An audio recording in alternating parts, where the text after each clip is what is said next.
Hey, beautiful people. Welcome to Shows and Reviews. Let's get to chatting.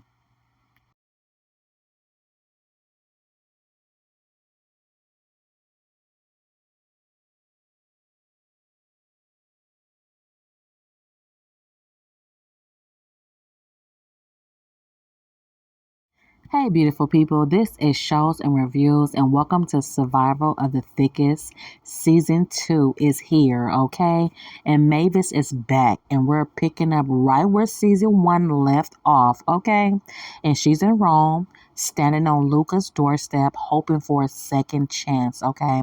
And for a moment, it looks like she's going to get it. It looks like they're going to work things out. However, we're going to see for the rest of the episode on what take place, Right now, they're both wrapped up in the whirlwind of romance.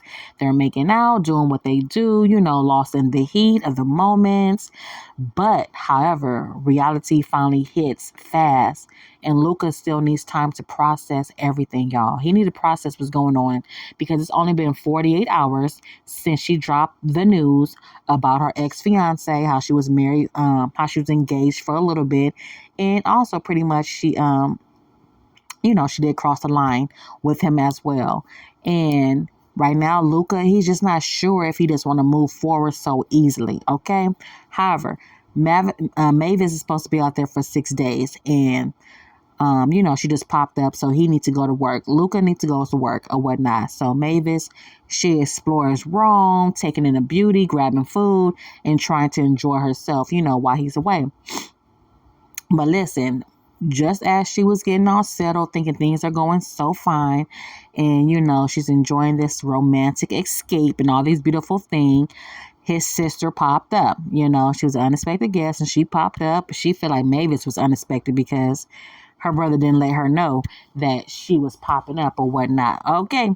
And so she's giving her that type of energy that she don't really fool with Mavis like that because of how maybe treated her brother or whatnot. So the tension is real. And, after the sister walked out the door, she left. She warns her brother and said, she don't want him to fall into the same patterns, right? Of getting hurt and bringing up his past his past heartbreak that he went through. And Mavis can feel that judgment and all this stuff that's going on.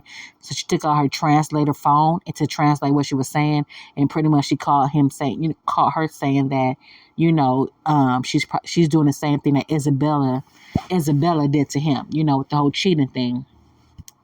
And he just being distracted, because of the cheat or whatnot. So everybody around him is not really feeling this whole cheating thing. So later on, she Mavis vent to her best friend. She called her best friend. She talked on the phone, and she pretended the conversation is all fine, but really she's texting her the scoop. She's texting her the details, or whatever. So that was that scene, and then the next part was he come into the room, and she was like, "Yeah, that was Marley," and trying to let him know that it was her friend on the phone. He didn't really ask, so he didn't really it's okay type of thing. And then he let her know that, he was going to skip out of work that day and play hooky, and spend time with her. So they spend time having a good old time or whatnot. And it seemed like things are really turning around. And then, boom, his homeboy made a joke. Okay. So listen. Oh, no, I'm moving too forward. The boom is right now they stand in front of a beautiful fountain, right? And they enjoying themselves or whatnot. And, she wanted to tell him I love him. And so she was trying to do a little intro that, I'm about to say something to you, but you don't have to say it back type of thing. And so he was just like, he said it first, he said, I love you. And maybe she's glowing, feeling all good and stuff like that. She said it back. And then she's like, okay, so what goes on from here? Because she was still waiting for an answer on if they're going to, be a couple type of thing. So she wanted to know, so what are we going to do,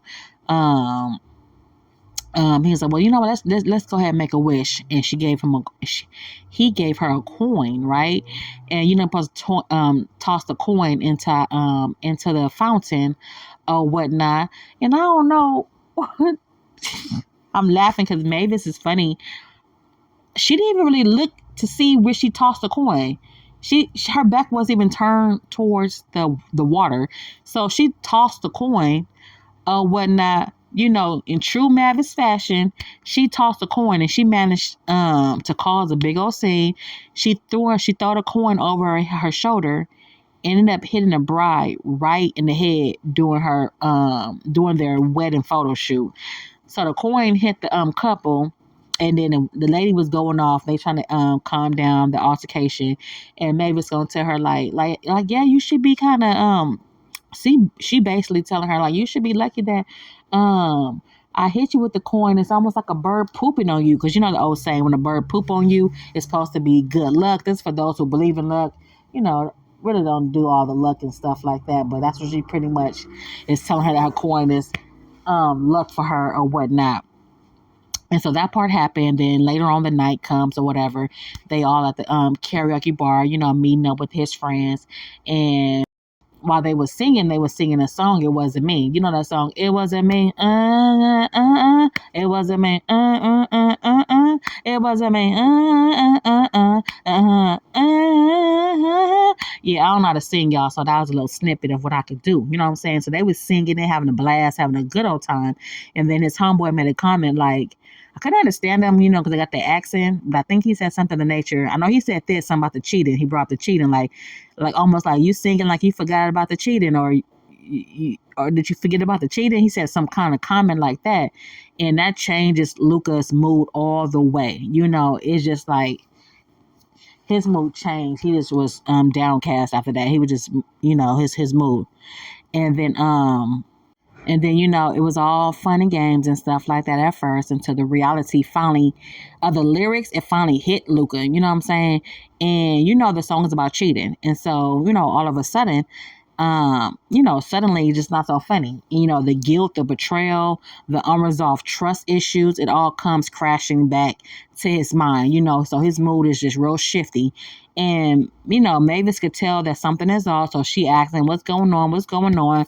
Tell me, you know, just tell me. And so he finally tell her in the midst of the truth that he can't move past what happened, and he doesn't trust her, and he's not over the pain. And just like that, their little love story starts to crack. So we don't know what's going to happen.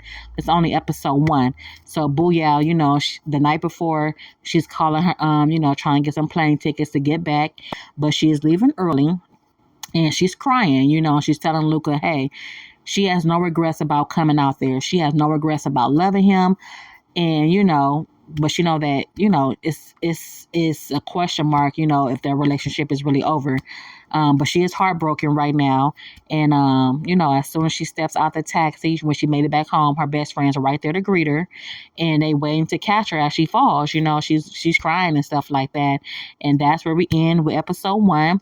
And, yeah, thank y'all so much for watching. You know, Mavis came for love. And, you know, she's leaving with heartbreak as of now. We don't know what's going to happen, but what's next for her, we shall see. You know, where does she goes from here? We shall see. You know, I'm breaking this all down. I hope y'all tuning in, and I hope y'all enjoy. Please subscribe. Okay. Comment, like, and share. And let's talk about it. Take care. God bless.